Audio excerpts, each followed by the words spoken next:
संत रामपाल जी महाराज एक ऐसे महान संत जिन्होंने अपनी सतभक्ति, तत्व ज्ञान, करुणा और सेवा के बल पर समाज में नई मिसाल कायम की है। संत रामपाल जी महाराज की अगुवाई में उनके सभी सतलोक आश्रमों से समाज कल्याण के अद्भुत कार्यों ने समाज को सुनहरे भविष्य की एक नई उम्मीद दिखाई है।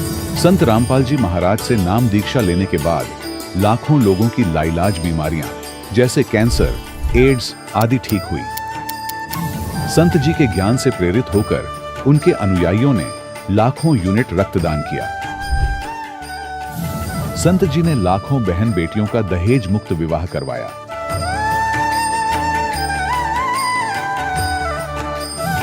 संत जी ने लाखों लोगों का नशा छुड़वाया, करोड़ों उजड़े परिवार बसे। संत जी के आश्रमों में समागम के दौरान निःशुल्क नेत्र चिकित्सा, दंत चिकित्सा प्रदान की जाती है।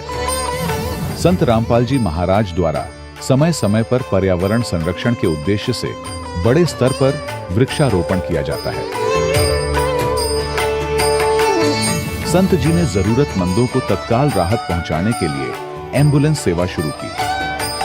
संत जी अपने अनुयायियों को देहदान के लिए प्रेरित करते हैं, जिससे मानवता की सेवा और चिकित्सा क्षेत्र में सुधार हो सके। संत रामपाल जी महाराज के सभी आश्रमों में हर रोज निःशुल्क भंडारा आयोजित किया जाता है, जहां हर वर्ग, हर जाति और हर धर्म के लोग एक साथ बैठकर भोजन करते हैं।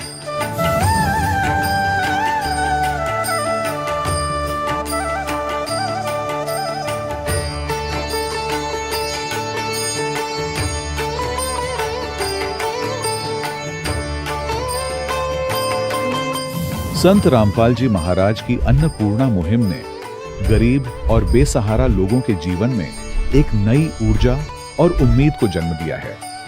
घर घर खाद्य सामग्री और जरूरी मदद पहुंचाकर संत रामपाल जी महाराज ने लोगों को दुख और मजबूरी से लड़ने की ताकत प्रदान की है।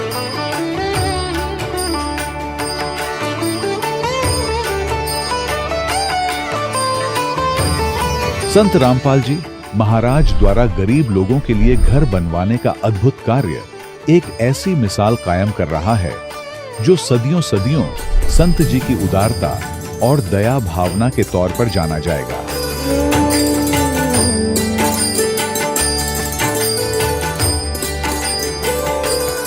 संत रामपाल जी महाराज के आश्रम में हजारों बुजुर्गों को सम्मान और प्यार के साथ जीवन जीने का अवसर मिलता है।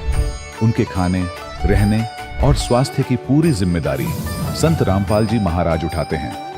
अनाथ बच्चों के लिए संत रामपाल जी महाराज के सभी आश्रम किसी वरदान से कम नहीं।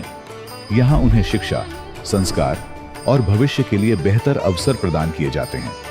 चाहे बाढ़ हो, भूकंप या महामारी, संत रामपाल जी महाराज और उनके अनुयायी हमेशा ही जरूरतमंदों के लिए सबसे आगे खड़े रहते हैं।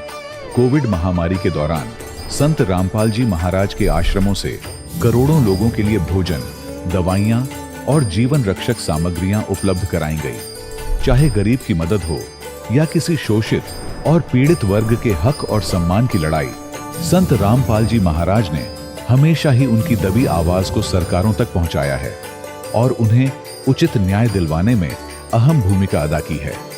समाज में आध्यात्मिक और सामाजिक मूल्यों के प्रति जागरूकता लाने में संत रामपाल जी महाराज हर कदम पर मानवता के सच्चे सेवक साबित हुए हैं।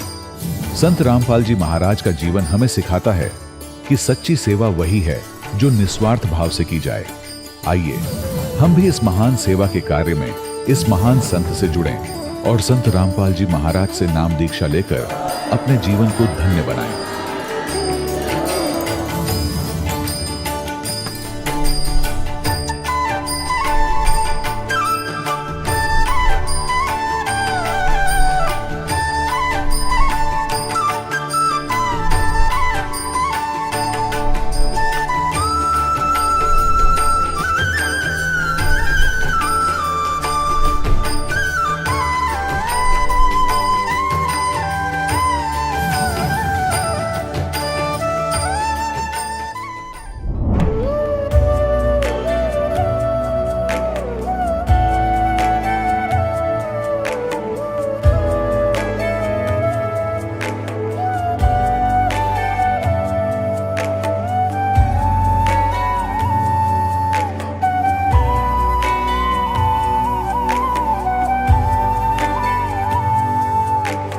जब लग गुरु मिले न साचा, तब लग गुरु करो 10 पांचा। क्या गुरु बदल सकते हैं? क्या गुरु बदलने से पाप लगता है? अध्यात्म के इस मैदान में आखिर सही गुरु कौन है? गीता जी में वर्णित तत्वदर्शी संत कौन है? इन सभी प्रश्नों के उत्तर जानने के लिए अवश्य सुनिए जगत गुरु तत्वदर्शी संत रामपाल जी महाराज के मंगल प्रवचन। सत साहिब दर्शकों, गुरु का हमारे जीवन में विशेष स्थान है, लेकिन सवाल ये है कि क्या हर धार्मिक गुरु एक समान है? हमारे देश में हजारों धर्म गुरु है, इसीलिए अक्सर श्रद्धालु सही और गलत गुरु की पहचान नहीं कर पाता। ऐसी ही कहानी है उत्तराखंड के निवासी मामचंद जी की। मामचंद जी पहले राधा स्वामी पंथ द्वारा बताई गई भक्ति साधना करते थे, लेकिन फिर भी इनको ना ही मानसिक शांति मिली और ना ही शारीरिक सुख मिला। आज संत रामपाल जी महाराज की शरण में आने के बाद मामचंद जी का कहना है कि मेरा जीवन पूरी तरह बदल गया है, मुझे मोक्ष की गारंटी मिल गई। मामचंद जी का कहना है कि मेरे गले में कैंसर था, लेकिन जब से मैंने संत रामपाल जी महाराज द्वारा बताई गई भक्ति साधना की, तब से ये बीमारियां मानो छूमंतर हो गई। दर्शकों, क्या वास्तव में संत रामपाल जी महाराज द्वारा बताई गई भक्ति साधना में इतनी शक्ति है कि लोगों के असाध्य रोग ठीक हो रहे हैं? आइए जानते हैं कि इसकी सच्चाई क्या है। सुनते हैं मामचंद जी की कहानी उन्हीं की जुबानी। नमस्कार सर। साहिब सर। सर क्या नाम है आपका? सर दास को मामचंद कहते हैं। सर आप कहाँ से हैं? देहरादून उत्तराखंड से। सर संत रामपाल जी महाराज जी से नाम उपदेश आपने कब लिया? संत रामपाल जी महाराज से दीक्षा मैंने 2014 में ली। सर संत रामपाल जी महाराज जी से नाम उपदेश लेने से पहले आप क्या भक्ति साधनाएं करते थे? जी हाँ, मैं पहले भक्ति करता था। वैसे मैंने देव देवताओं की कभी भक्ति नहीं करी। मैं सोचता था कि भाई कोई ऐसे संत मिले मुझे जो पूर्ण परमात्मा की जानकारी दें। तो मुझे क्या नाम, ये फिर राधा स्वामी पंत उस टाइम चरम सीमा पर था, मैंने उनसे दीक्षा ली जाकर व्यास में, और मैं 27 साल वहाँ पर रहा उस पंथ में। उसके बाद 2013 में मैं घर गया हुआ था अपने पैतृक गांव सहारनपुर में। तो मेरे को एक ज्ञान गंगा चारपाई पर मिली। मैं चाय पी रहा था, मैंने कहा भाई ज्ञान गंगा कहाँ से आई? कह ले भाई ये तो हमारे पिताजी लेकर आए हैं। क्या नाम, मेरी भतीजी बोली कि वो बागड़ गए थे, क्या नाम, वो गुग्गा पूजा करते हैं, तो वहाँ से रामपाल के शिष्य सेवा कर रहे थे, तो उन्होंने ये पुस्तक 10 रुपये में ली। तो फिर मैं आपने पढ़ी नहीं, एक नाम नहीं पढ़ी, तो मैंने वो उसी टाइम उसके 1-2 पन्ना खोल कर पढ़ा। मेरे को वो कुछ उसमें इंटरेस्ट हुआ। तो हम तो अब तक जो है ना, भक्ति हमारी बिल्कुल निर्मूल थी, हम बेकार की साधना कर रहे थे। और मैंने उसी समय सुबह के टाइम एक घंटा मैंने और पुस्तक पढ़ी रात को। तो मैंने संत रामपाल जी महाराज से अर्ज लगाई कि आज से आप ही मेरे गुरु हो, और मैं साधना जो है ना राधा स्वामी वाली त्याग रहा हूँ। उसके बाद मैंने पीछे मुड़कर नहीं देखा, ना मैं राधा स्वामी में गया। और 2014 में फिर मैं सतलोक आश्रम गया और वहाँ से संत रामपाल जी महाराज से दीक्षा ली। सर संत रामपाल जी महाराज जी से नाम उपदेश लेने के बाद क्या आपको कोई लाभ भी मिले? जी सर, लाभ बहुत मिले, क्योंकि उस समय मेरे गले में कैंसर था और मेरे को मालूम नहीं था कि ये परमात्मा, ये क्या नाम, ये संत रामपाल जी क्या नाम ऐसे आशीर्वाद से ये ठीक कर देंगे। तो 3 महीने हम जब हाजिरी पर जाते थे तो मेरे वहाँ पर जो वहाँ के शिष्य हैं, उन्होंने मेरी होम्योपैथिक दवाई थी वो देखी और कहने लगे कि ये क्या नाम, कि आप ये दवाई कौन सी खा रहे हो? मैंने कहा जी ये मैं होम्योपैथिक दवाई है मेरी, क्या नाम, कैंसर की चल रही है। अरे नहीं नहीं नहीं नहीं, संत रामपाल जी से क्या नाम आप जो है ना प्रार्थना कीजिए और वो आपको आशीर्वाद दे देंगे। ठीक है जी। तो जिस समय शाम के समय हम लाइन में लगे हुए थे, गुरु जी आए और मैंने उनसे प्रार्थना करी, गुरु जी डॉक्टर लोग ये मेरे को कैंसर बताते हैं गले में। तो गुरु जी ने आशीर्वाद दिया, कहना बेटा भक्ति करते रहो, सब ठीक हो जाएगा। और उसके बाद मेरे को बिल्कुल भी कोई दर्द और कोई मेरे जो गले में रुकावट थी खाने में, कोई मुझे प्रॉब्लम नहीं हुई। एक मेरे को बवासीर थी, उस टाइम भी क्या नाम, जब मैं जाता था 3-4 बार तो मेरे कपड़े गंदे हो जाते थे। तो कुछ दिनों तक ऐसे ही रहा, मैं भक्ति करता रहा, मगर इससे ज़्यादा बड़ी भक्ति कोई नहीं है। तो 2-3 साल के बाद अब मैं बिल्कुल ठीक हूँ बाबा चेतन में बहुत प्रॉब्लम थी। और मेरे गुर्दे भी क्या नाम वहाँ से आने के बाद थोड़े रोगग्रस्त हो गए थे। मैंने दिखाया या देहरादून महंत हॉस्पिटल में, उन्होंने देखे भाई आपके तो बहुत ज़्यादा तबीयत वो ख़राब है क्या नाम, और आपको तो एडमिट होना पड़ेगा। तो मैंने कहा मैं एडमिट नहीं होऊंगा। 70% तक पस आ चुकी थी। तो मैंने क्या नाम फिर भी गुरु जी का नाम लेकर उनसे प्रार्थना लगाई मन ही मन में, गुरु जी मैं कोई दवाई नहीं ऐसी खाऊंगा जो मेरे को यहाँ क्या नाम अस्पताल में आना पड़े। और मैंने एक होम्योपैथिक डॉक्टर से अपना छोटा मोटा इलाज करता रहा और आज मैं बिल्कुल ठीक हूँ। और जिस टाइम मैंने दीक्षा ली थी उस टाइम मेरी सिर्फ क्या नाम इतना कमज़ोर था, मेरा वज़न सिर्फ 45 किलो वज़न था। और आज दास का वज़न 55 किलो है और दास की उम्र भी 73 वर्ष की हो चुकी है। मेरे भाई को भी गले में कैंसर था और मेरी माताजी को भी उसी का कैंसर था जहाँ मेरे को था। ये हमारी वंशानुगत जो है ना बीमारी थी जी, इसलिए मैं समझ गया था कि ये बीमारी जो है ना। और मैंने होम्योपैथिक डॉक्टर को दिखाया, वो कहने लगे भाई ये तो तुम्हें कैंसर है। तो मैं घबराया नहीं, ना मैं घर पर अपने बच्चों को भी नहीं बताया कि मेरे को कैंसर है। और उसी दौरान में फिर मैं 3-4 महीने बाद हिसार पहुंच गया सतलोक आश्रम में। और वहाँ जाने के बाद मेरी क्या नाम सब उनके आशीर्वाद मात्र से ही मेरी सब बीमारियाँ खत्म हो गई। अगर जो मैं संत रामपाल जी महाराज से दीक्षा प्राप्त नहीं करता तो आज मेरी भी वही दुर्गति होनी थी जो मेरे भाई और माता की हुई है। या तो मैं समाप्त हो चुका था, मेरी मृत्यु हो चुकी थी, या फिर मैं चारपाई पर पड़ा सड़ जाता, मेरी हालत बहुत बुरी हो जाती। आज मेरी स्थिति बहुत क्या नाम अच्छी है और मैं संत रामपाल जी महाराज की दया से सब ठीक ठाक है, उनकी कृपा से। सर क्या आप नशा भी करते थे? हाँ सर, नशा भी करता था। ये मेरे को लत 1975 में लग चुकी थी। वहाँ के मैं एक फैक्ट्री में के कार्यरत था। वहाँ के सब कर्मचारी जो है ना ये भांग और इसका सेवन करते थे, तो उन्होंने मेरे को ये लत लगा दी। और मैं इसका इतना आदी हो चुका था कि मैंने जिस टाइम गुरु जी से दीक्षा ली उससे एक दिन पहले ये सारी चीज़ें, तम्बाकू भी और ये भांग वगैरह सिगरेट जो भी पीता था मैं सब छोड़ दिया। मैं कम से कम भी 4-5 सिगरेट डेली पी जाता था। कम से रात को 2 सिगरेट पीता था, तब जाकर मेरे को नींद आती थी। ये 39-40 साल तक करीब नशा किया। और उसके बाद जो है ना फिर एक बार जो है ना 4 अप्रैल को नाम दीक्षा ली थी। उसके बाद कोई मन में इच्छा नहीं हुई मैं बीड़ी पीऊँ, सिगरेट पीऊँ या तम्बाकू खाऊँ। तम्बाकू भी बहुत खाता था। अब तो मुझे क्या नाम धुएं से भी घृणा होती है।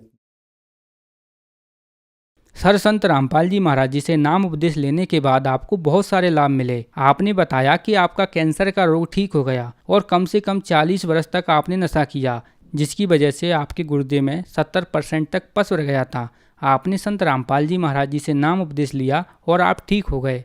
तो जो दर्शक आज आपको टीवी पर देख रहे हैं, बहुत सारे ऐसे लोग हैं जो नशा छोड़ना चाहते हैं लेकिन नशा नहीं छोड़ पा रहे हैं। बहुत सारे ऐसे लोग हैं जिनको कैंसर की बीमारी है, तो उन्हीं के लिए आप क्या कहना चाहेंगे? जगत समाज से मेरी यही विनती है, मेरी प्रार्थना है, जो भी जिस बीमारी से जूझ रहा है, वो कठिन से कठिन परेशानी में और बीमारी से जूझ रहा है, कैंसर हो, गुर्दे की बीमारी हो, भयंकर से भयंकर जो असाध्य बीमारी है, अब मेरी प्रार्थना है कि जब ये एकदम से ठीक हो सकता है तो क्या आप भी ठीक होगे? आप भी ठीक होगे। भक्ति करके देखिए कि ये शास्त्र अनुकूल साधना है, इस भक्ति में कितनी शक्ति है।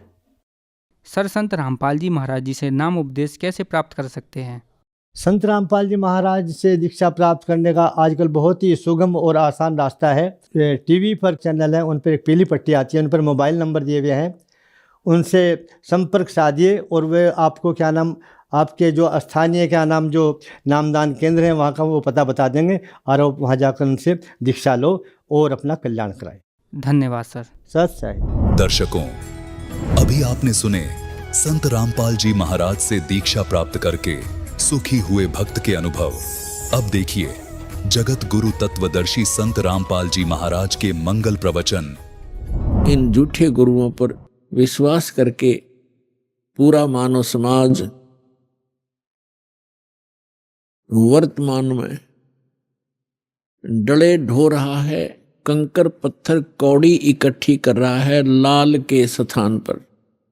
अर्थात यथार्थ ज्ञान और यथार्थ भक्ति विधि ये तो है हीरे मोती और लाल यानी बहुमूल्य, ये हैं वास्तव लाभ देने वाले। और जो गीता अध्याय नंबर 16 के श्लोक 23 में कहा है कि शास्त्र विधि को त्याग कर जो मनमाना आचरण करते हैं, मनमानी पूजाएं करते हैं, जो शास्त्रों में सदग्रंथों में विद्यमान नहीं है, तो उनको न तो कोई सुख होता है, न उनको कोई सिद्धि प्राप्त होती है, और न ही उनकी गति होती है, अर्थात व्यर्थ, यूजलेस। तो जो शास्त्र विधि को त्याग कर सदग्रंथों के विपरीत साधना है, वो परमात्मा ने बताई है कि वे डले हैं। ढेल, ढेल माने डले, कंकर पत्थर, जिनकी कोई वैल्यू नहीं है। चारों युग में संत पुकारे, कूक कहा हम हेल रे, हीरे माणिक मोती बरसे, ये जग चुगता ढेल रे। पर भी लेन जात है दुनिया, हमारा ज्ञान किने ना सुनिया। परमात्मा कबीर देव जी, कबीर साहब जी बता रहे हैं कि लोक वेद के आधार से, दंत कथाओं के आधार से शास्त्र विरुद्ध साधना करते हुए ये प्राणी कुंभ के मेले का अनुष्ठान करते हैं और पर भी लेने के लिए जाते हैं वहां कल्याणार्थ। उसके लिए भगवान बताते हैं कि जिस तालाब या सरोवर या दरिया में आप स्नान करने जाते हो, कोई पर निर्धारित करके, आपसे पहले वहां उस तालाब में, सरोवर में, उस दरिया में मेंढक, मछली और बहुत से कीड़े मकोड़े पहले से विद्यमान होते हैं, जीव जंतु, और वो तो सदा ही उसके अंदर नहाते हैं, क्या उनका कल्याण हो जाएगा? जिस प्रकार उन मेंढक और मछलियों का कोई कल्याण नहीं हो सकता, इसी प्रकार आपका भी उस पर भी में नहाने से आत्म कल्याण नहीं हो सकता। आत्म कल्याण होगा अपनी सदग्रंथों श्रीमद् भगवद गीता में वर्णित विधि और उसके अनुसार की गई साधना से। और वो साधना केवल परमात्मा ही बताते हैं, क्योंकि श्रीमद् भगवद गीता में जो गीता ज्ञान दाता है वो केवल अपने सतर की भक्ति ही बता रहा है। और पूर्ण मोक्ष यदि चाहिए अर्जुन, किसी भी भक्त को अर्जुन के माध्यम से सर्व मानव समाज को संदेश दिया गया, तो उसको चाहिए कि वो तत्वदर्शी संत की खोज करे और फिर उस परमेश्वर की शरण में जावे, उसके तत्वदर्शी संत के बताए अनुसार साधना करके उस परमेश्वर की शरण में जावे, जहां जाने के बाद साधक फिर लौटकर कभी संसार में नहीं आते। और गीता ज्ञानदाता अपनी साधना बताता है कि अर्जुन तेरे और मेरे, अपनी स्थिति बताता है, अपना सामर्थ्य बताता है कि अर्जुन तेरे और मेरे बहुत जन्म हो चुके हैं, तू नहीं जानता, मैं जानता हूं। श्रीमद् भगवद गीता अध्याय नंबर 4 के श्लोक नंबर 5 और 9 में, श्रीमद् भगवद गीता अध्याय नंबर 2 के श्लोक 12 में, गीता अध्याय नंबर 10 के श्लोक नंबर 2 में गीता ज्ञानदाता स्पष्ट करता है कि अर्जुन तेरे और मेरे बहुत जन्म हो चुके हैं, तू नहीं जानता, मैं जानता हूं। और अपनी साधना बताते हैं गीता अध्याय नंबर 8 के श्लोक नंबर 13 में, ओम इति एकाक्षरम ब्रह्म व्यवहारन माम अनुसमरन ये प्रयाति तजन देहम स याति परमाम गतिम। गीता ज्ञानदाता ये ब्रह्म है, श्री कृष्ण जी के अंदर प्रवेश करके बोलता है, ये ऐसे ही छल करता है। गीता अध्याय नंबर 4 के श्लोक नंबर 9 में ये स्वयं कहता है कि मेरे कर्म और जन्म दिव्य हैं, अलौकिक हैं, तो ये इसके कर्म हैं। गीता अध्याय नंबर 7 के श्लोक नंबर 24-25 में स्वयं स्वीकार करता है कि अर्जुन मैं अपनी योग माया से छुपा रहता हूं, मैं कभी किसी के समक्ष अपने यथार्थ रूप में नहीं आता। और ये मूर्ख लोग जन समुदाय मुझे कृष्ण रूप में, व्यक्ति रूप में आया हुआ मान रहे हैं, मैं कृष्ण नहीं हूं। केवल भूत की तरह, प्रेत की तरह बोल रहा था उसके अंदर कि मैं कृष्ण नहीं हूं, मैं तो अपनी योग माया से छुपा रहता हूं। गीता अध्याय नंबर 11 के श्लोक नंबर 32 में कहता है कि अर्जुन मैं काल हूं और अब मैं परवर्त होया हूं, अब आया हूं। श्री कृष्ण जी तो पहले विद्वान थे, उन्होंने पहले कभी अपने आप को काल नहीं कहा और उसके बाद फिर कभी अपने जीवन में अपने आप को काल नहीं कहा। ये काल है, इसको ब्रह्म भी कहते हैं, सरपुरुष भी कहते हैं, सरब्रह्म भी कहते हैं, ज्योत स्वरूपी निरंजन भी इसी को कहते हैं। तो ये कहता है कि मेरा तो एक ओम मंत्र है और ये कहता है कि मेरे जन्म और कर्म अलौकिक हैं। तो खुद कहता है कि मैं अपनी योग माया से छुपा रहता हूं, मैं कभी किसी के सामने अपने यथार्थ रूप में नहीं आता। तो श्री कृष्ण में प्रवेश करके ये ब्रह्म बोल रहा है, सरपुरुष बोल रहा है। 8वें अध्याय के 13वें श्लोक से भी स्पष्ट हो जाता है, ओम इति एकाक्षरम ब्रह्म व्यवहारण माम अनुसमरण। माम ब्रह्म, मुझ ब्रह्म का केवल एक ओम अक्षर है, उच्चारण करके सिमरण करता हुआ यह प्रयाति तजन देहम, जो शरीर त्याग कर जाते हुए इसी का सिमरण करता हुआ जाता है, स याति परमाम गतिम, वह परम गति को प्राप्त होता है। यानी ओम से मिलने वाली जो परम गति है, ओम से मिलने वाली परम गति क्या है? ब्रह्मलोक में जाता है साधक। और आज तक के ऋषि महर्षियों को इस ओम से आगे कोई मंत्र का ज्ञान नहीं था और ब्रह्म को ये संपूर्ण पूर्ण परमात्मा माना करते थे। और फिर घुमा फिराकर इन्हीं ब्रह्मा विष्णु महेश तक ही इनकी बुद्धि की सुई आकर टिक जाया करती थी, क्योंकि इनको कंप्लीट स्पिरिचुअल नॉलेज नहीं था।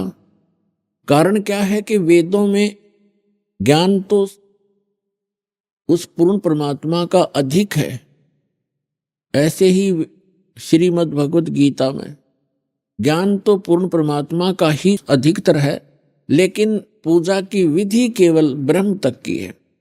और गलती से इन ऋषि महर्षियों ने सतगुरु के अभाव से इस ब्रह्म को पूर्ण परमात्मा भी कह दिया, इसी को पूर्ण ब्रह्म मान लिया ब्रह्म को, जबकि यह स्वयं स्वीकार करता है कि वो परम अक्षर ब्रह्म तो कोई और है, मुझसे भिन्न है और उसकी साधना करने से पूर्ण मोक्ष होता है।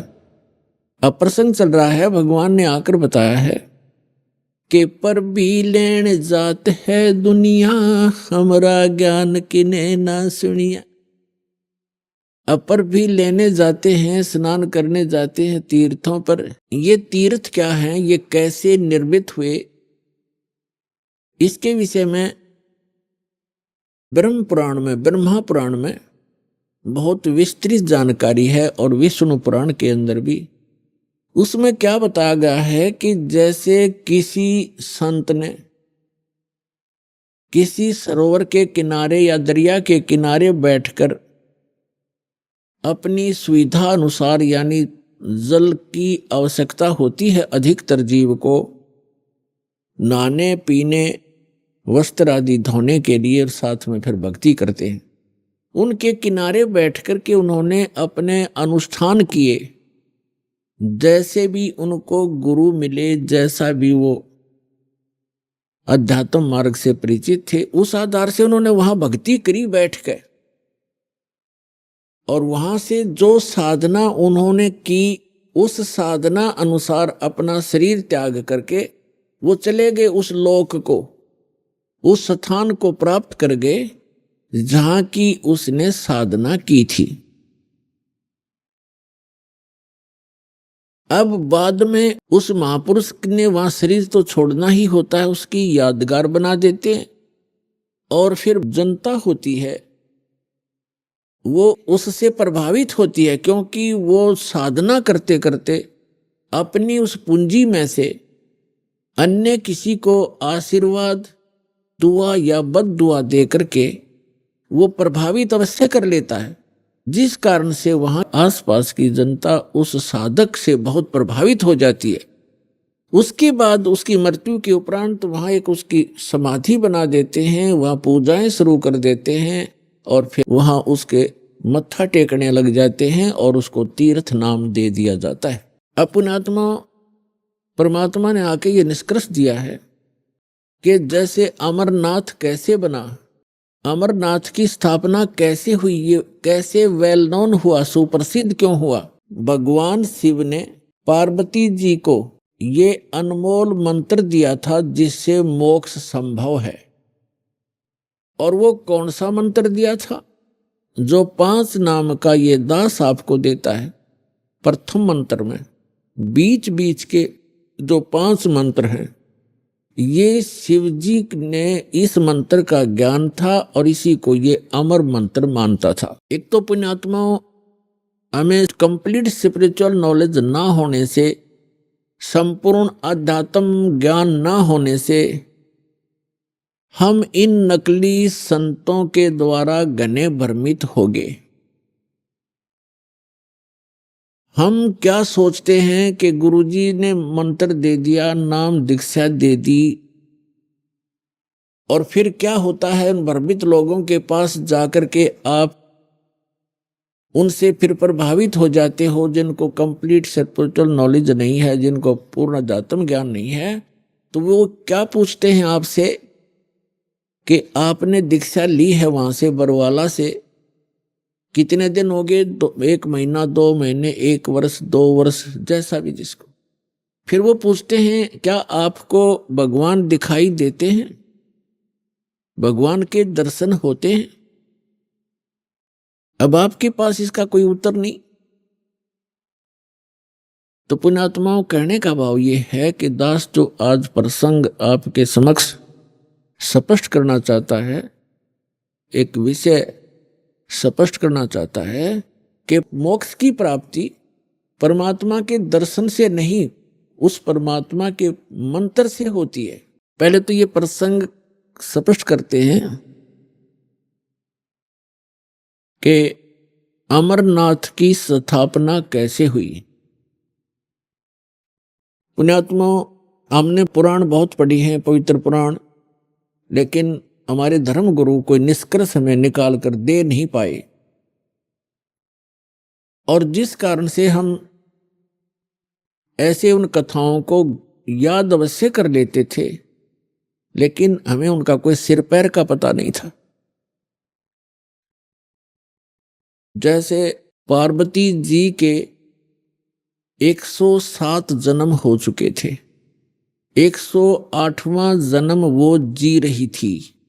भगवान शंकर वही होते थे, उनकी तब तक मृत्यु नहीं हुई थी, और पार्वती जी की 107 बार मृत्यु हो चुकी थी। और भगवान शिव जब पार्वती जी की मृत्यु होती थी, बड़े व्याकुल होते थे, उनका बहुत बुरा हाल हो जाता था उस पार्वती की मृत्यु के उपरांत, उसके वियोग में। एक समय की बात है कि भगवान श्री राम वनवास के अंदर सीता जी के अपहरण के उपरांत वृक्षों से डकरा रहा था, रो रहा था, सीता की खोज पूछ रहा था, मृगों से लिपट रहा था। ऊपर से आसमान से पार्वती और शिव देख रहे थे। भगवान शिव ने श्री रामचंद्र जी अर्थात विष्णु जी को प्रणाम किया। पार्वती जी ने देखा कि किसको प्रणाम कर रहे हैं, नीचे एक व्यक्ति रो रहा है पृथ्वी पर। पार्वती जी ने पूछा आप किसको प्रणाम कर रहे हो? भगवान शिव ने कहा कि नीचे देखो, ये भगवान को प्रणाम कर रहा हूं। कि वो व्यक्ति रो रहा है? पार्वती ने पूछा कि हाँ, ये भगवान है, परमात्मा है। पार्वती जी कहने लगी भगवान और रो रहा है? भगवान कैसे हो सकता है जो ऐसे डकरा रहा है जनसाधारण की तरह? यानी विष्णु जी थे वो, और विष्णु जी भगवान शिव के बड़े भाई हैं। अपने बड़े भाई को वो नमस्कार कर रहे थे। पार्वती जी ने नमस्कार नहीं किया और कहा मैं इसकी परीक्षा लूंगी और सीता रूप बना कर जाऊंगी, यदि ये मुझे पहचान लेंगे तो मैं मान लूंगी कि ये भगवान है। भगवान शिव ने कहा कि यह गलती मत करना, यदि तू सीता रूप बना लेगी तो मेरे काम की नहीं रहेगी। उस समय तो पार्वती जी ने कह दिया कि नहीं जाऊंगी, परीक्षा नहीं लूंगी।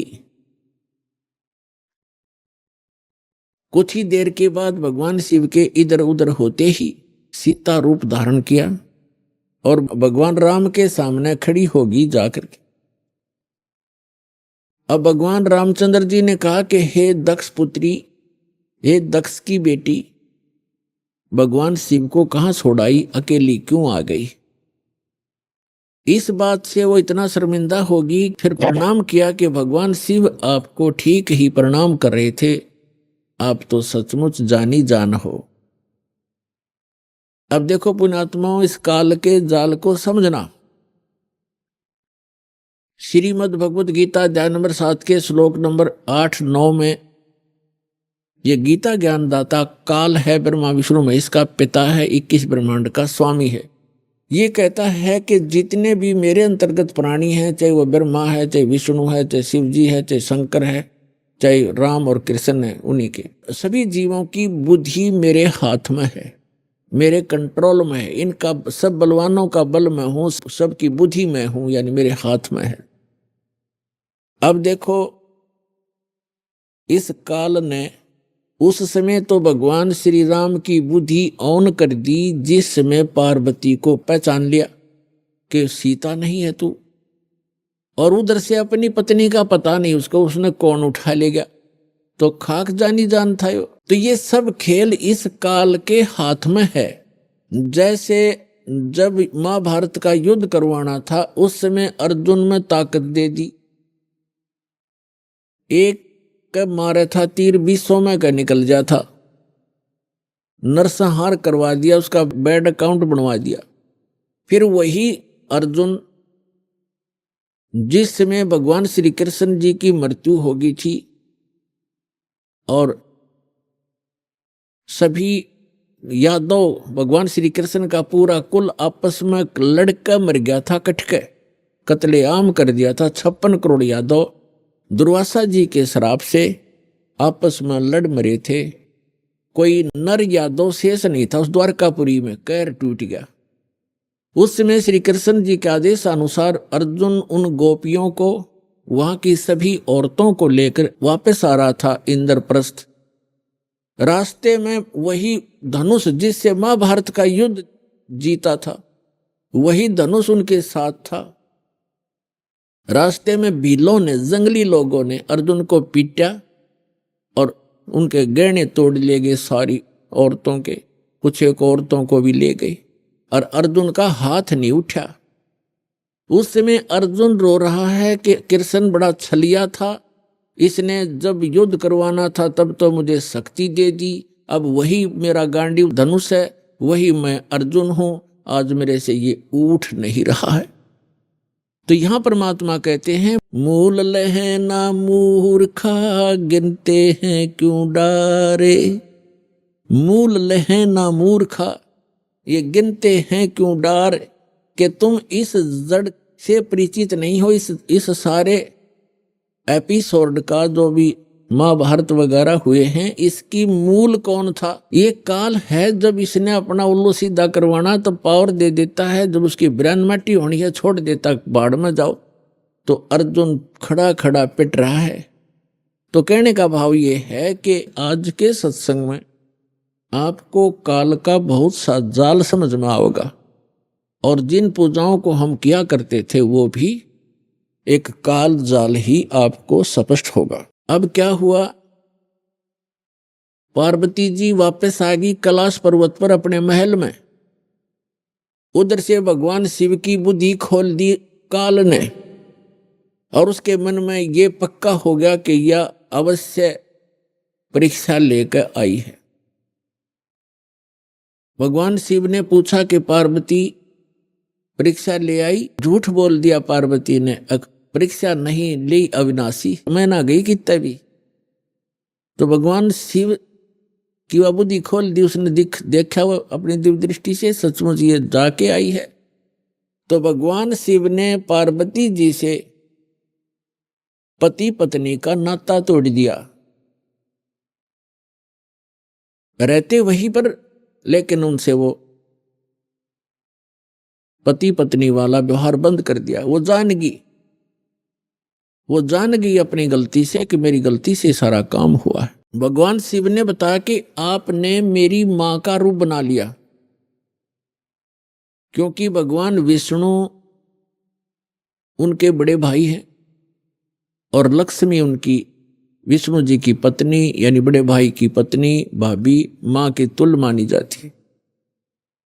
तो उसने कहा कि तूने मेरी माँ का रूप बना लिया, मेरी भाभी का रूप बना लिया, इसलिए तू मेरे लिए पत्नी रूप में स्वीकार्य नहीं रही। तो उधर से पार्वती ने एक दिन देखा, 2 दिन देखा, 10 दिन, 1 साल, वह दुखी होगी। और जब बच्ची दुखी हो जाती है तो कहाँ आश्रय तकती है, अपने पीहर जाती है माता पिता के यहाँ। अब माता पिता के यहाँ गई, लेकिन माता पिता उससे अक्षुब्ध थे पहले से ही। क्यों? क्योंकि उसने अपनी मर्जी से विवाह किया था भगवान शिव से। उसका पिता दक्ष बिल्कुल खुश नहीं था। अब वो अपनी मर्जी से विवाह करके आई थी, दक्ष दुखी थे उससे। उधर राजा दक्ष ने उसी समय एक यज्ञ कर रखी थी, एक धार्मिक अनुष्ठान कर रखा था अपने घर में। और धार्मिक अनुष्ठान के अंदर एक ऐसा इन ब्राह्मणों ने, गुरुओं ने बना रखा है कि धार्मिक अनुष्ठान करे तब सारी लड़कियों को, उनके पतियों को यानी अपने दामादों को भी आमंत्रित किया जाता है, और भी गणमान्य व्यक्तियों को, साधु संतों को भी आमंत्रित किया जाता है। तो पार्वती जी की जो अन्य बहनें थी उनके पति भी आए हुए थे, वो बहनें भी आमंत्रित की हुई थी, लेकिन पार्वती को आमंत्रित नहीं किया था, ना शिव को बुलाया था, क्योंकि राजा दक्ष उनकी शकल भी देखना नहीं चाहते थे। जब पार्वती अपने घर पहुंची तो क्या देखा, वहां हवन हो रहा है, यज्ञ हो रही है, और जितने भी रिलेटिव थे सभी आए हुए हैं, सभी बहनों के पति भी आए हुए हैं, और उनके यथाचित उस यज्ञ में आसन लगाए हुए हैं, और प्रतिदिन उनका हिस्सा निकाला जाता था। जैसे ब्राह्मण लोग कहते हैं, आपने देखे होंगे फेरे करते से मैंने कहा 5 यहाँ धर दे, 11 वहां रख दे। तो ऐसे ही किया करते हैं कि इतने रुपए अपने दामादों के रख दो, तो उनका हिस्सा रखा हुआ था प्रत्येक के आसनों के पास। और पार्वती सब पूरे मंडप में घूम के अपनी मां के पास आ गई, और ना दक्ष उनसे मुख से बोला कि आजा बेटी, और बेटी मां के पास ही अपना दुख रोया करती है। अपनी मां के पास जाके कहने लगी, मां आपने यज्ञ कर रखा है, धर्म यज्ञ कर रहे हो, और हमारे को आपने आमंत्रित नहीं किया, क्यों नहीं किया? और ऐसा भी था कि जैसे किसी बहन का कोई पति नहीं आया है, उपस्थित नहीं हो पाया किसी कारण से, तो उसका आसन लगा रखा है और ऊपर उसका हिस्सा भी रखा हुआ है। तो पार्वती जी ने कहा अपनी मां से कि आपने ना तो अपने दामाद को आमंत्रित किया, ना मुझे किया, ना उसका आसन लगा रखा है। ऐसा भेदभाव तुमने क्यों किया हमारे से? तब मां ने कहा कि बेटी, ना तो तू मानती मेरी बात, ना तेरा पिता मानता। तूने भी अपनी मर्जी से ब्याह किया था, इससे तेरा पिता क्षुब्ध है, और ये इस कारण से तुम्हें बुलाया नहीं। तो पार्वती जी ने अपने पिता से प्रश्न किया कि आपने न तो अपना दामाद बुलाया, ना मुझे आमंत्रित किया, क्या मैं आपकी बेटी नहीं? तो दक्ष ने कहा कि मैं ना तेरी सूरत देखना चाहता हूं, और ना उस सर्प लपेटे हुए व्यक्ति को बुलाकर अपनी बेइज्जती करवाना चाहता हूं। और आपको किसने बुलाया? यहां पर आप जा सकती हैं। इस अपमान को वो पार्वती सहन नहीं कर सकी, और एक बहुत बड़ा हवन कुंड बना रखा था को 7-8 फुट नीचा, क्योंकि राजा का यज्ञ ब्राह्मण कुंड से अपने घर से डालना था कि घेर कर लकड़ और सोवा बरबर कड़छे घेरे पूरे लोटे के लोटे, और डीक पड़े हवन की। तो पार्वती ने कहा कि मैं करवाती हूं तेरा यज्ञ संपूर्ण। ऐसा क्षुब्ध हुई, इतना गुस्सा मान के, और हवन कुंड में छलांग लगा कर जल गई। जल्दी सी हवन कुंड को बुझाया गया, तुरंत ही उसको निकाला गया, सारा शरीर जल गया, लेकिन अस्थि पिंजर शेष रह गया। भगवान शिव को पता चला, ये बहुत लंबी कथा है। भगवान शिव ने फिर अपने अपने ससुर का सिर भी काट दिया। तो फिर क्या हुआ कि भगवान शिव जब आए तो उसने उस पार्वती के कंकाल को, जो केवल अस्थि पंजर था पूरे बॉडी का, उसको पार्वती जान के मोहवश इतना अंधे हो गए और उसको सीने से लगाकर 10,000 वर्ष तक पार्वती पार्वती करते फिरते रहे। एक दिन भगवान ने सुदर्शन चक्र से उस पार्वती के टुकड़े टुकड़े कर दिए, उस अस्थि पिंजर के। तो उसके विषय में बताते हैं कि जहां नैन गिरे वह नैना देवी, जहां धड़ गिरी उसकी वहां पर वैष्णो देवी। ऐसे वैष्णो देवी और नैना देवी की स्थापना हुई क्योंकि वहां पार्ट्स ऑफ द बॉडी को, शरीर के अंगों को, जहां नैन गिरी थी वहां उनकी समाधि दे दी और उसकी एक यादगार बना दी कि यहां पर ऐसी घटना घटी थी, कहीं आने वाले समय में कोई इन ऐतिहासिक और पौराणिक बातों को झूठा ना सिद्ध कर दे, इसलिए वो यादगार बनाई थी। और आज वहां पूजाएं शुरू होगी। ऐसी जहां धड़ गिरा था वहां पर वैष्णो देवी बना दी, एक यादगार बना दी और उसको मंदिर का रूप दे दिया, जैसे कि आने वाले समय में ये चिन्ह बना रहे, ये अवशेष बने रहे। इस प्रकार ये हमारे धार्मिक तीर्थ बने। हम फिर जाने लगे, वहां श्रद्धा से मत्था टेकने लगे, दान दक्षिणा करने लगे, फिर पुजारी बैठा दिए। अब वही घंटी बजा के हम कल्याण मोक्ष समझने लगे। तो अध्यात्म ज्ञानहीनता के कारण हम ऐसा कर रहे थे, ये डले ढो रहे थे। अब जो प्रसंग चल रहा है कि पार्वती जी का फिर नेक्स्ट जन्म जब हुआ, हिमालय के जन्म हुआ और शिव से विवाह हुआ। और भगवान शिव क्या करते थे कि जितनी बार भी पार्वती की मृत्यु हुई, उनके कंकाल को यानी रूंड को, इस हड्डी के सिर के ऊपरले हिस्से को वो निकाल लेते थे और उसको एक धागे में डाल करके रखते थे, ताकि वो गिनती करते थे कि कितनी बार इसकी मृत्यु होगी। 107 कंकाल सिर के भगवान शिव ने टांग रखे थे डोरी में, रस्सी में। और पार्वती पूछा करती थी कि ये क्या है, तो शिव जी टाल मटोल कर दिया करते थे कि ये मेरा कुछ अपना अनुष्ठान है, तू मत बोल। अभी आपने सुने संत रामपाल जी महाराज के मंगल प्रवचन। आइए अब सुनते हैं संत रामपाल जी महाराज से नाम दीक्षा लेकर सतभक्ति करके अद्भुत लाभ प्राप्त करने वाले अनुयायी के विचार। दर्शकों, मनुष्य को जब अपने जीवन में सुख, शांति और परमात्मा की प्राप्ति नहीं होती है तो वह अलग अलग धर्मों, पंथों के दरवाजे खटखटाता है। ऐसी ही कहानी है एटा उत्तर प्रदेश के रहने वाले अवध शर्मा जी की। अवध जी अपनी पारंपरिक भक्ति साधना किया करते थे और गायत्री परिवार से भी जुड़े थे। अवध जी को अपने जीवन में जो भी लाभ मिलता था, इन्हें लगता था कि वह इनकी भक्ति साधना का परिणाम है। लेकिन जब इनके जीवन में दुखों का दौर शुरू हुआ तो इनके घर में प्रेत बाधा जैसी समस्याएं उत्पन्न होने लगी। अवध जी मानसिक और शारीरिक रूप से पीड़ित हो गए।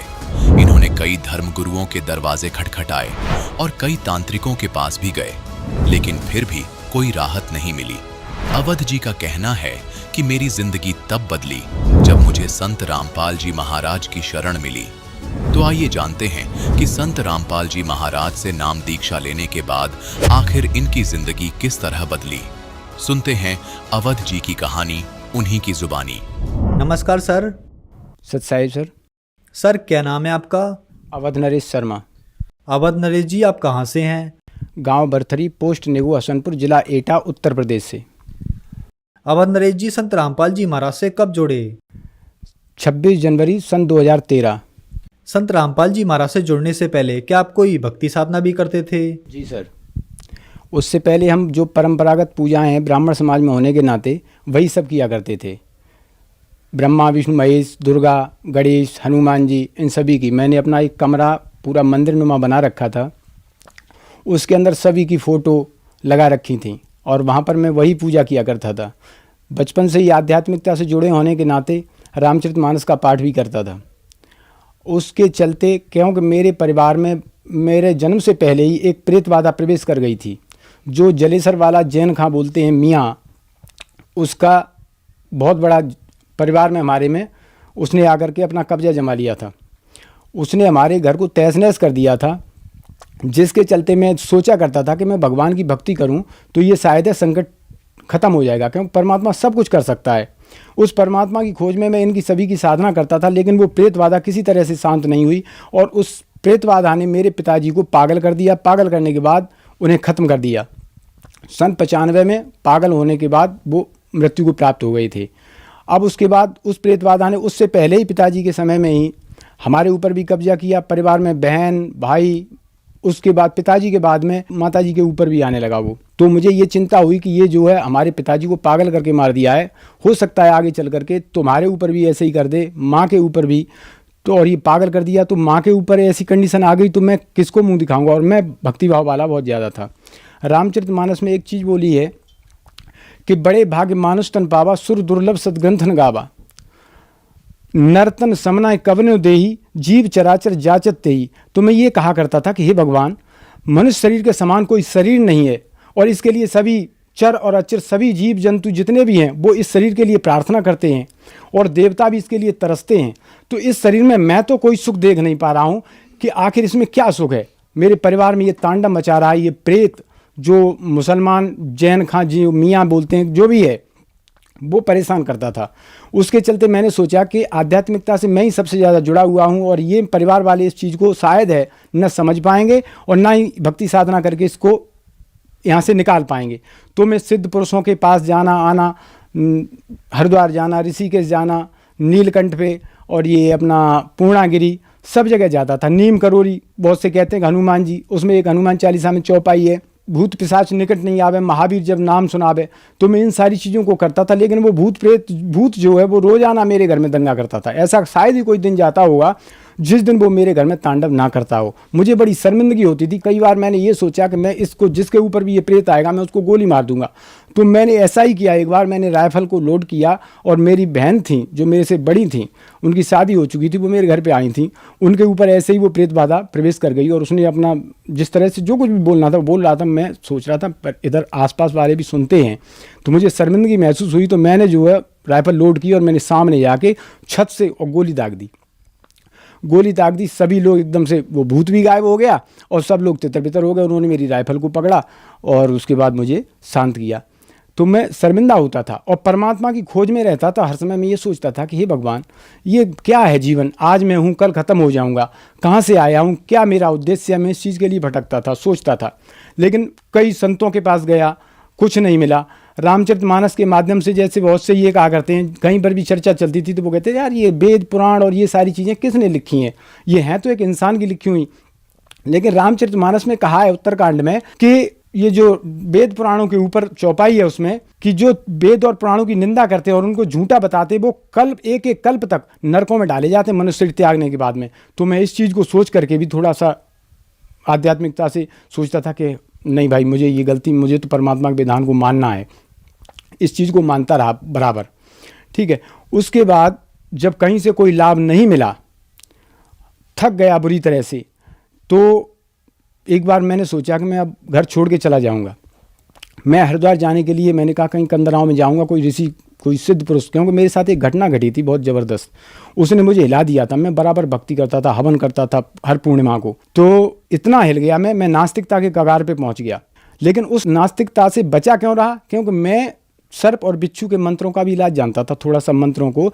तो जब बिच्छू के विष को जहाँ पर काट लेता है वहाँ वो बिच्छू का जहर अंदर से और उस डंक का असर वहाँ पर आ जाता था। तो मैं सोचता था शक्ति तो है, इसलिए मैं बचा रहा। और वो जो मेरे को नास्तिक होने तक ले करके आई थी, उसने मुझे ऐसा कर दिया कि कहीं कुछ भगवान नहीं है। मेरे घर पे बहुत बड़ा मंदिर है, दुर्गा जी का, शंकर जी का, हनुमान जी का। मैं बराबर संध्या आरती शाम को करता था, घंटा बजाता था कि घंटा से कहीं बहुत दूर तक प्रेत बाधा नहीं होती। उसके चलते फिर मैं सन 2000 में गायत्री परिवार से जुड़ा। शांतिकुंज हरिद्वार से मैंने दीक्षा ली 13 वर्ष तक। सन 2013 जब तक मैं संत रामपाल जी महाराज के सानिध्य में नहीं गया तब तक मैं गायत्री साधना करता रहा और इस सारी चीज़ से परेशान रहा। तो मैंने सोचा अपनी दुकान पे ही ऐसे ही खड़ा था। उसके बाद नीचे आया तो वहाँ पर हमारे एक आसपास के गांव में गांव पड़ता है, वहाँ के एक बुज़ुर्ग थे, वो हरियाणा से लौट कर के गए थे। तो उनसे मैंने पूछा कि भैया जी, हमारे गांव के वैसे लोग जाते थे संत रामपाल जी महाराज के पास, तो मैं इनके ऊपर विश्वास नहीं करता था, संत महंतों के ऊपर मैं बहुत कम विश्वास करता था, क्योंकि मुझे रामकृष्ण की साधना ये सभी बताते हैं, तो मैं सोचता था कि इतना तो मुझे ज्ञान है ही है। तो मैंने उनसे पूछा कि आप लोग हरियाणा जाते हो, आपको कुछ मिलता है वहाँ पर, कुछ मिला है? तो उन्होंने कहा कि हाँ, जितनी भी जगह है, मैंने 40 साल मैंने यहीं इसी तरह से भटक के बर्बाद किए हैं, और हरियाणा में जो संत रामपाल जी महाराज के पास है वो इस पृथ्वी पर कहीं नहीं है। तो मैंने कहा कि ऐसा क्या है कि आप कल हमारे पास आना, क्योंकि वो तांगे में बैठ रहे थे। तो उन्होंने कहा कि आप कल हमारे पास आना, तब मैं आपको बताऊंगा। मैंने कहा ठीक है। अगले दिन ऐसा हुआ कि मैं अचानक ही ऐसा सिस्टम बन गया कि मैं उनके गाँव चला गया तो वो भी मिल गई हमको। उनसे मैंने रामाकृष्णा की और मैंने उनको बुलाया, पास में बैठ गए, कुर्सी पर बैठने के बाद बात हुई। तो उन्होंने कहा कि हमारे पास एक पुस्तक है ज्ञान गंगा, वो मैं आपको दूंगा, आप उसको पढ़ना, और संत रामपाल जी महाराज इस पृथ्वी पर पूर्ण गुरु हैं। तो मैंने कहा अच्छा। तो उन्होंने फिर उसके बाद मुझे ज्ञान गंगा पुस्तक दी। ज्ञान गंगा पुस्तक देने के बाद जब मैंने उस पुस्तक को घर पे आकर के देखा, उस पुस्तक को पढ़ा, तो उसमें सारे प्रमाण ऊपर से नीचे तक, गीता जी से, वेदों से, और साक्षी जो आदरणीय नानक जी कबीर परमेश्वर के साक्षी, ये सारी चीज़ें देखी मैंने, तो मैं हिल गया। मैंने कहा ओहो, संस्कृत को मैं अच्छी तरह जानता था, गीता जी का पाठ करता था। तो गीता जी में मैंने तुरंत ही गीता जी को उठाया और मैंने उसमें मिलान किया।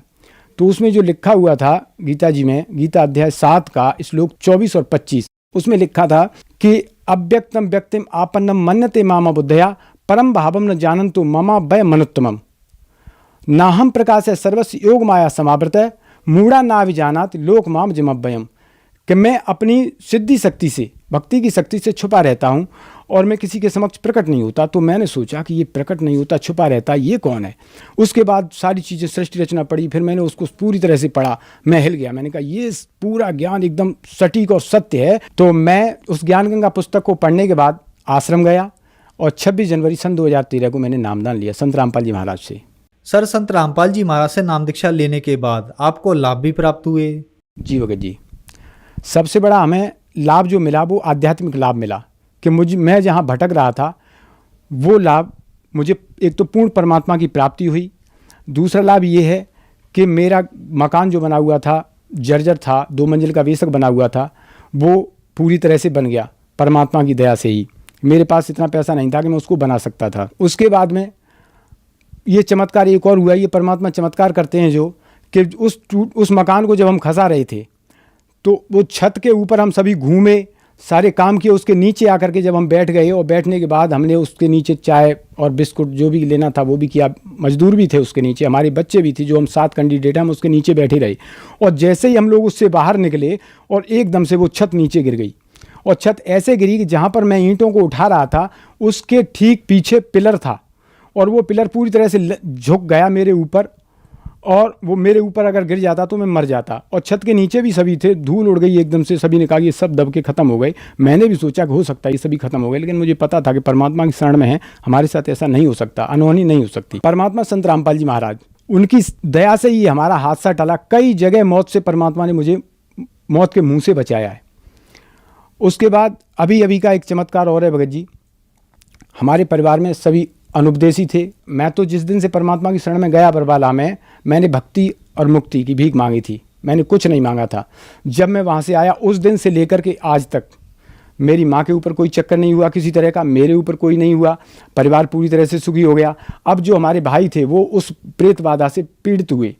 उसके बाद जब उनके घर में तांडव हुआ, भक्तों के पास भी भटके, सब काम किए, लेकिन लास्ट में संत रामपाल जी महाराज की शरण में आने के बाद ही उनकी जीवन रक्षा हुई है। अभी हमसे बड़े वाले जो भाई हैं जिन्होंने नाम लिया, 2 बार उनको मरने के बाद भी परमात्मा ने जीवन दान दिया है पूरी तरह से। उनके फेफड़े गल गए थे, सभी डॉक्टरों ने मना कर दिया था। कानपुर से वापस आ गए थे, हम दिल्ली लेके जा रहे थे, हमने सोचा कि एटा में शैलेंद्र जैन को दिखा लेते हैं। तो उन्होंने शाम को ये बोल दिया कि आप कहीं पर भी जाओगे बर्बाद हो जाओगे, इनके अंदर कुछ भी नहीं रहा है। मैंने खुद कंप्यूटर पे उनके सामने बैठ करके देखा और उन्होंने दिखाया कि इनका सारा सिस्टम खत्म हो चुका है। जितनी सांस इनके अंदर डाल दी उससे ज़्यादा कोई माई का लाल इनको दे नहीं सकता, परमात्मा ने जो डाल दिया है। फेफड़े उनके गल गए थे, सांस की बीमारी थी उनको। उसके चलते उनके फेफड़े खराब हो गए थे। उन्होंने फिर संत रामपाल जी महाराज से नाम दीक्षा ली और उसके बाद वो आज पूरी तरह से स्वस्थ हैं। लाभ तो बहुत सारे हैं भगत जी, अगर मैं बताने लग जाऊंगा तो पूरा दिन निकल जाएगा, लेकिन लाभ पूरे नहीं होंगे। परमात्मा तो सारे लाभ ही लाभ देते हैं। जब तक कनेक्टिविटी नहीं जुड़ी थी तब तक तो हम भटक रहे थे, लेकिन अब सारे लाभ हैं, आर्थिक मानसिक हर तरह के लाभ हैं। परमात्मा से जो भी है वो परमात्मा देते हैं।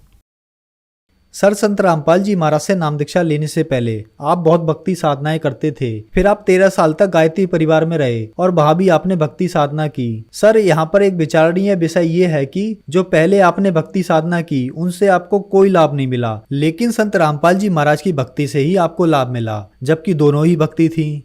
उसमें क्या है सर, रामचरितमानस में एक दुआ पढ़ता था जो 100वां दुआ है उत्तरकांड का। उसमें लिखा हुआ है कि श्रुति संबत हरि भक्तिपत संयुत बिरति विवेक तेन चलय नर मोह बस कल्पय पंथ अनेक, कि जो परमात्मा को प्राप्त करने का वेद सम्मत मार्ग है, शास्त्र अनुसार जो मार्ग है परमात्मा की प्राप्ति का, लोग भ्रमित होकर के वेद ज्ञान न होने के कारण अपने तरह तरह के पंथों का विस्तार कर डालते हैं और इस तरह से वो वंचित रह जाते हैं उस चीज़ से।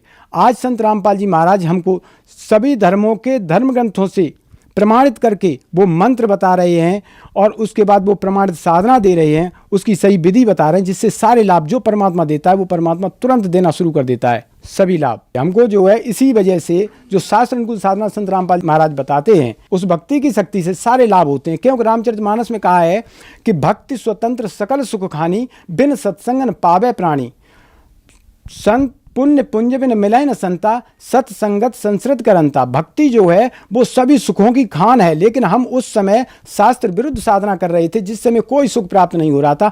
आज वो सारे के सारे सुख जो भक्ति से मिलते हैं वो सारे सुख संत रामपाल जी महाराज के द्वारा दी हुई शास्त्र अनुकूल साधना से हमें सारे सुख प्राप्त हो रहे हैं। सर, जो दर्शक आज आपको देख रहे हैं, खास करके गायत्री परिवार वालों के लिए आप क्या कहना चाहेंगे? मैं सर उनसे हाथ जोड़ करके विनम्र निवेदन यही करना चाहता हूँ, जितने भी जो भी संत महंत मंडलेश्वरों से जहाँ पर भी जुड़े हुए हैं, गायत्री परिवार वालों से, अपने परिवार वालों से जो आपके चैनल के माध्यम से हमें देख रहे हैं, मैं सभी से ये कहना चाहता हूँ, इस ब्रह्मांड में संत रामपाल जी महाराज के अतिरिक्त कोई भी पूर्ण गुरु नहीं है जो आपको सत भक्ति दे करके आपको यहाँ सुख दे सके और पूर्ण मोक्ष करा सके। आप सभी भ्रमित हैं, इस ज्ञान को सुने समझें और अपना कल्याण कराएं, क्योंकि कल्याण के लिए सिर्फ हर युग में पूर्ण संत एक ही होता है, तरह तरह के गुरु नहीं होते। और इन सभी नकली गुरुओं ने ये मानव समाज पूरी तरह से भ्रमित कर दिया है, इस वजह से ये भोले श्रद्धालु धक्के खाते घूम रहे हैं। लेकिन संत रामपाल जी महाराज के पास वो साधना है जिससे सारे विकार दूर हो जाएंगे, सारे सुख मिलेंगे और पूर्ण मोक्ष भी मिलेगा।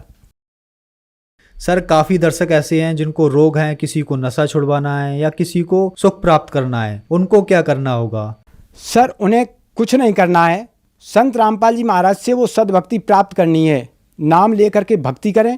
और जब अभी मैंने जो चौपाई बोली थी कि भक्ति स्वतंत्र सकल सुख खानी, सारे सुखों की खान है भक्ति, लेकिन वो हमारी शास्त्र अनुकूल होनी चाहिए। शास्त्र विरुद्ध साधना आप जो भी करेंगे, गीता जी के अध्याय 16 के 23वें श्लोक में कहा है अर्जुन से, काल भगवान ने कहा है कि हे अर्जुन, जो शास्त्र विधि को त्याग कर अपनी इच्छा से मनमाना आचरण करते हैं उनको ना कोई सुख मिलता है, ना सिद्धि प्राप्त होती है, ना उनकी कोई गति होती है, उसके बदले उनकी दुर्गति होती है। सर, संत रामपाल जी महाराज से नाम दीक्षा कैसे प्राप्त की जा सकती है? सर, आज संत रामपाल जी महाराज ने इतनी दया कर रखी है कि बहुत सारे चैनलों पे ज्ञान आ रहा है संत रामपाल जी महाराज का, और सभी चैनलों पे नीचे पीले रंग की पट्टी चल रही है जिसमें फ़ोन नंबर दिए हैं। उन फ़ोन नंबरों को नोट करें और नोट करने के बाद आप उस पर कॉल करें। कॉल करने के बाद जहाँ पर भी जैसे भी हैं आप, वो अपनी स्थिति को बताएंगे कि हम यहाँ से हैं, तो वहाँ पर जगह जगह परमात्मा ने नामदान सेंटर खोल रखे हैं, वहाँ जा करके आप नाम दीक्षा लेकर के अपना कल्याण करा सकते हैं। सर, बहुत बहुत धन्यवाद आपका। सत साहिब।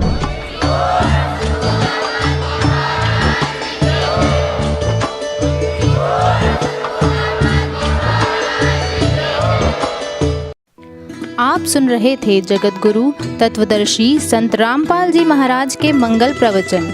अधिक जानकारी के लिए संपर्क करें।